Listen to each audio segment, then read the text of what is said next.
Abigail Spanberger and others saying we never want to hear socialism mentioned again. You, AOC, Bernie Sanders are self-proclaimed socialists. I assume you are still going to be mentioning your socialism going forward. Look, I want to feed the poor. I want to make sure that we are not picking corporations over people. I want to make sure that we have equity in education funding in our school system. I mean, I have my students, school kids, children had to go to court to fight for the right to literacy in Michigan. I have a community that is done waiting until they are until they're part of the process and part of the solution and making sure that they're elevated. You know, we're leaving too many of my neighbors right here in this district that raised me to continue to speak the truth. Nothing's going to change. I got elected running to say, hey, I want to impeach the president. I still got elected. I said, hey, I'm going to overturn this tax plan that helped the rich and do a Boost Act, which would be earned income tax credit on steroids, y'all. Yeah. It would lift up 45% of my neighbors, Mehdi, out of poverty. I'm not going to stop. So that was Rashida Tlaib absolutely shutting down the argument that the left is the reason the Democrats lost seats in the House and look unlikely to pick up the Senate.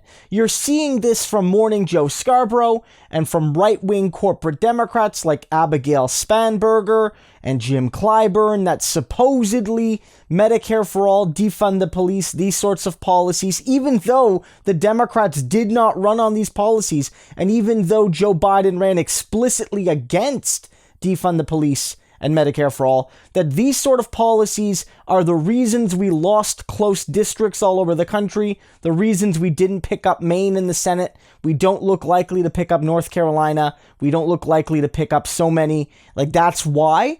And Rashida Tlaib is making it clear that she's not going to stop fighting for these policies that matter and for the people that matter. And I also want to read you an absolutely fantastic thread by AOC. Now, it's fairly long, so I want you to be patient with me, but I want to read you the whole thing because what AOC is doing is suggesting it's not only bold progressive ideology that makes AOC, Rashida Tlaib, Ilhan Omar, and women like that, progressives like that, so successful, but it's also their commitment, their deep, unyielding commitment to grassroots politics.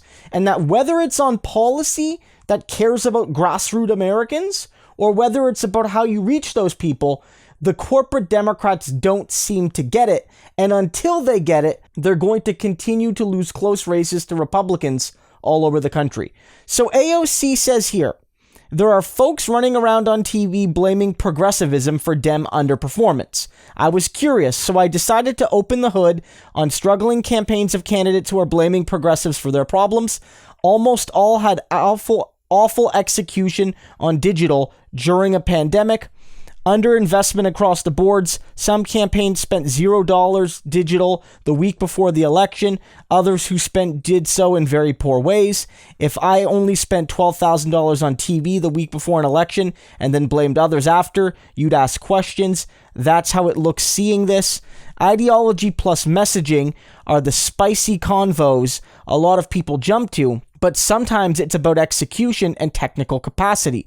Digital execution was not good. Polls were off. Ironically, DCCC banned the firms who are the best in the country at Facebook because they work with progressives. That little story there is that the DCCC doesn't support any organizations that support the primary challenges of incumbent congressional Dems. So a lot of those groups have been blacklisted in mainstream elections.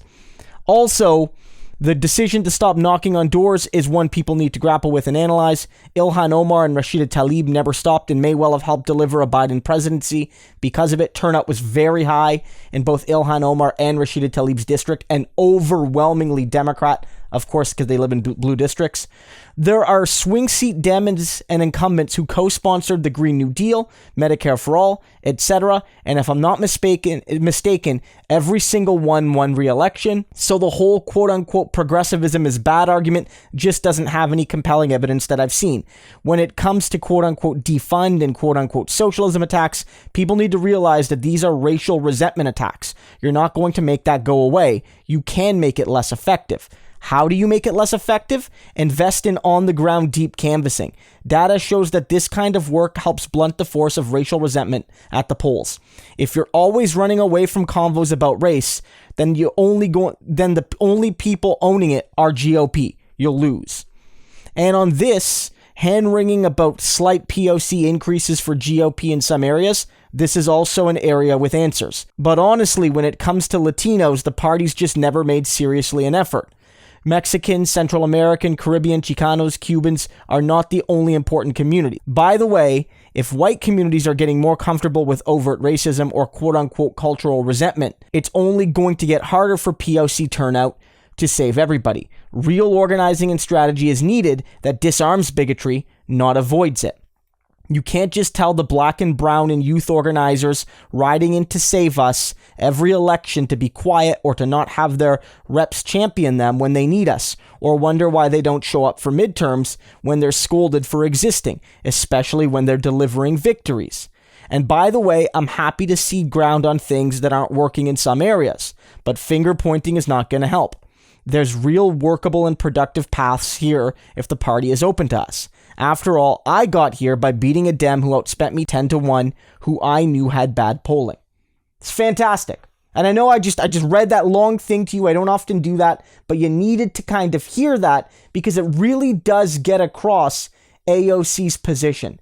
The Democratic Party did not campaign effectively, either in strategy or in ideology, and that you can't blame the left. Again, as I noted from the top, Jim Clyburn and Abigail Spanberger were trying to blame the left for all the policies that the Democrats explicitly ran against. So you can't say it's Medicare for all and defund the police's fault when you ran against it.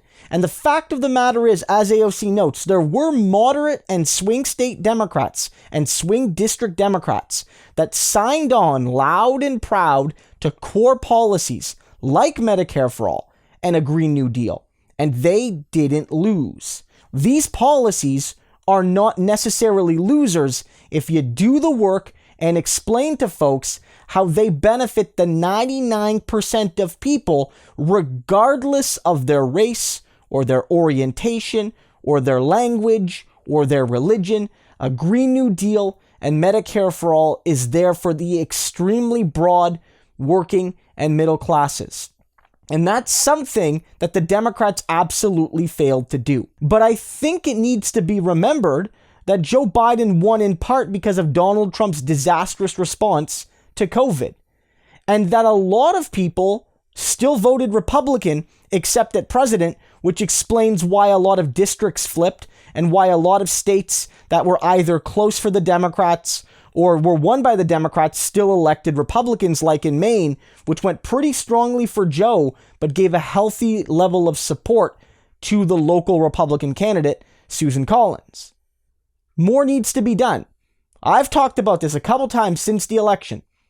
In Florida, they voted massively in favor of a $15 minimum wage, and then the actual candidate that got the support there was Donald Trump instead of the man that supposedly was running on a $15 minimum wage, Joe Biden.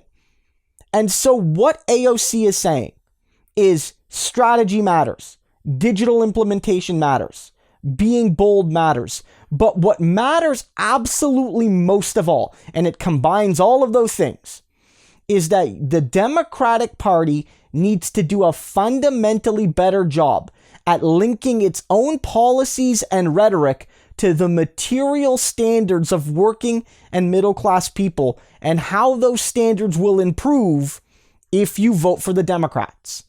That doesn't mean you can't talk about equity. That doesn't mean, like Claire McCaskill said, where she was like, oh, we have to stop talking about social justice issues and start only talking about white working class issues, like, blue collar bread and butter issues.